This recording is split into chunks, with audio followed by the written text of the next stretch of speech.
Who do people say that the Son of Man is?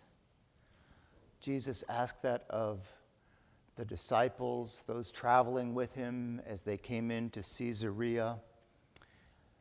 And their answer is kind of interesting. They said, some say John the Baptist, but others Elijah, and still others Jeremiah or one of the prophets. Doesn't that seem like a strange way to answer the question? These people probably knew John the Baptist. And yet when Jesus asks, who do people say that I am? He says the Son of Man, but that's how he refers to himself. They respond, John the Baptist. They don't say they think you're another one like John the Baptist. So I think that's curious. It makes a little bit more sense that they say Elijah, because part of their mythology, their lore, they believed that Elijah would come back and that Elijah would proclaim the coming of a Messiah. So maybe Jesus is the one who will proclaim the coming of a Messiah. And others say Jeremiah or one of the prophets, and that makes sense. I mean, Jesus is certainly acting like a prophet. He's doing prophetic things. He's saying prophetic things. And then Jesus says, and who do you say that I am? And Peter answers, you are the Messiah, the Son of the living God. And I think this is the first time that this is said. Peter is the first one to realize that they aren't in the company of a prophet only, not just a prophet, but this actually is the Messiah. As I was reading this passage this week, I wondered to myself, who would people say that Jesus is today?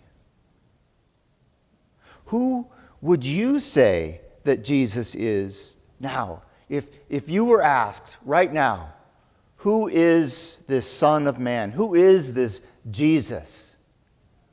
How would you answer? I actually wouldn't mind hearing from you. I would love to hear. What would you say if someone asked you that question today? Son of God. Okay. Messiah? Our Savior. Yes. A good and moral man. Yes, yeah. Only begotten, yes. We say that in our creeds. The only begotten.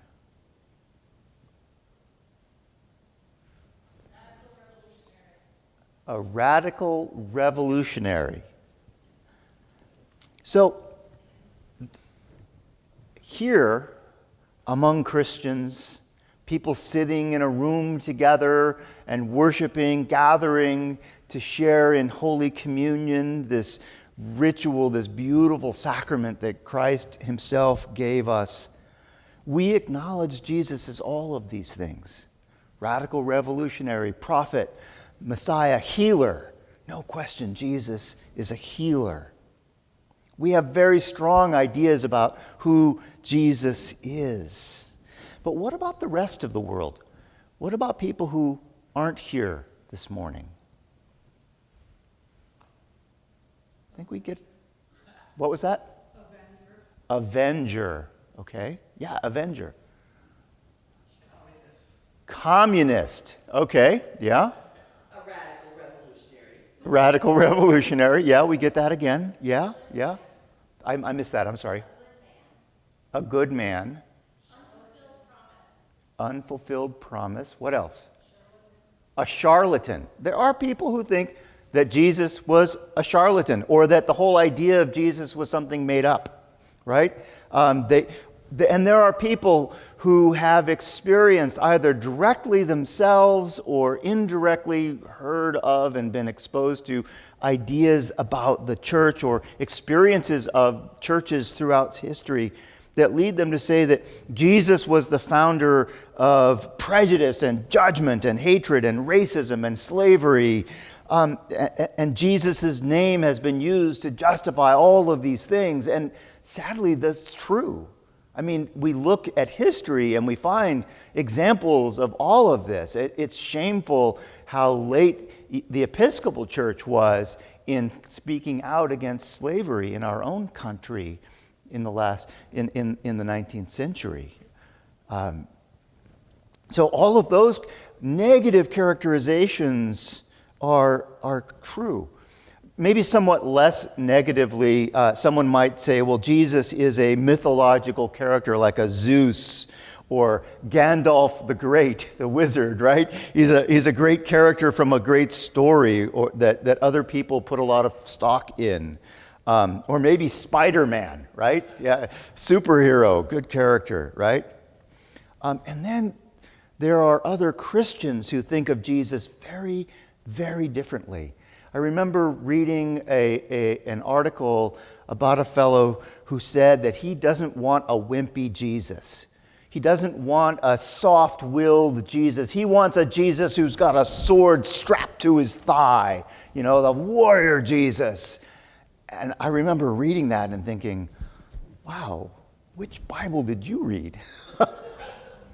But we create our heroes and we create our Savior to reflect the values that we've internalized and the values that we think are most important to us. So,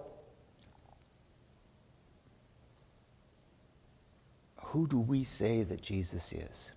Well, today, in our readings today, we heard that wonderful story of Moses and his mother is forced to abandon him, and she does it in such a way that she hopes that he will be adopted, right? So she has this little trick that she does, and she puts the baby in a basket and covers it and seals it with pitch and bitumen, which I'm assuming is, pitch I can understand. I don't know what bitumen is, but it's probably something that sealed the reed so that it didn't just sink and kill the baby, right? And she puts it in the water right where the Pharaoh's daughter just happened to be coming down for a bath. And she had her daughter wait right there, just in case the Pharaoh's daughter came down and found this baby. And the way the story ends up is that the Pharaoh's daughter indeed finds the baby, and Moses' sister Miriam says, oh, would you like me to get someone? I just happen to know someone who from the Israelites who can be a nursemaid.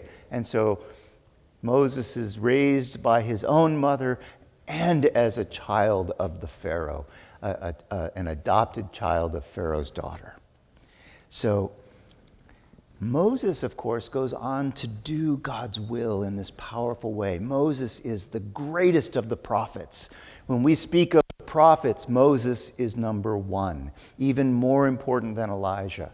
In that beautiful story of Jesus revealed as the Christ on the mountaintop in the Transfiguration, it is Moses and Elijah that appear with him. These are the characters from history, the prophets from history that Moses is a peer to. He is one of, and he comes to fulfill their promises, their call to God's people. So in Matthew's gospel in particular, Jesus is portrayed as a new Moses. So what does that mean? Well, looking back at Moses' story, what does he do? He convinces Pharaoh with 7 signs and 7 plagues, right? With those 7 plagues, that he should let his people go. That Pharaoh should let the Israelites go and not hold them in slavery. And then as they're leaving, Pharaoh changes his mind and sends the army after them, and they are pinned between the Red Sea and the Egyptian army, and God commands Moses to raise his staff, and the sea parts, and they escape from the Egyptians on dry land.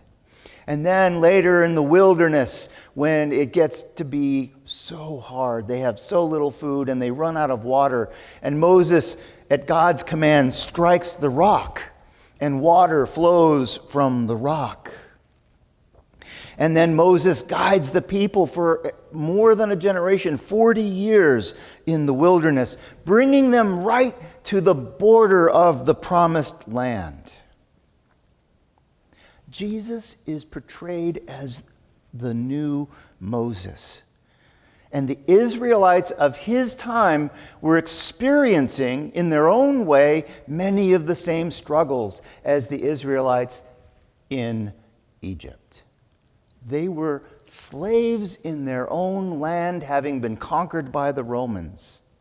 In their own land, in the promised land, they were living a life that was more like exile than a promise and a blessing.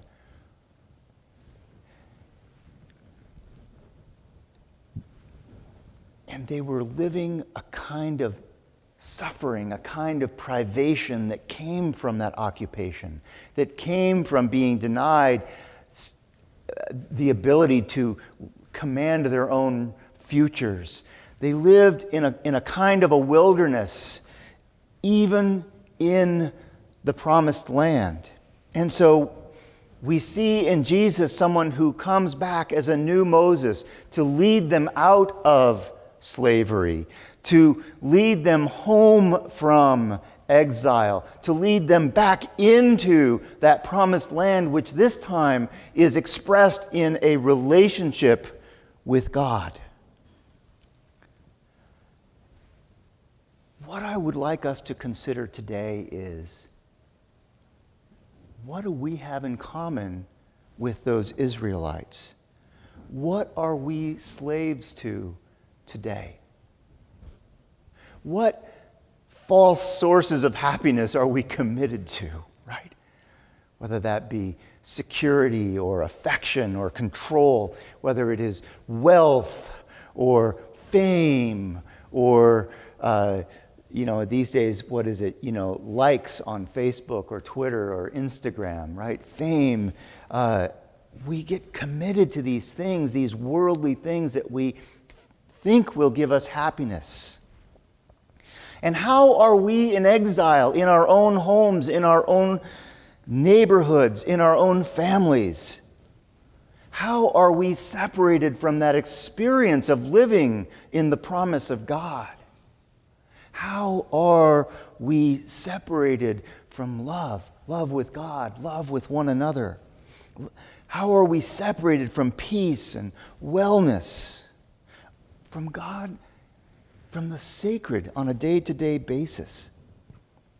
Well, Jesus comes to call us. Just as Moses called the Israelites out of Egypt and into the wilderness and right to the promised land, Jesus comes to call us home from exile, out of slavery to these false sources of happiness in the world, out of the wilderness and into loving relationship, to a promised land where on earth as in heaven all are welcome, all are fed, and all are loved.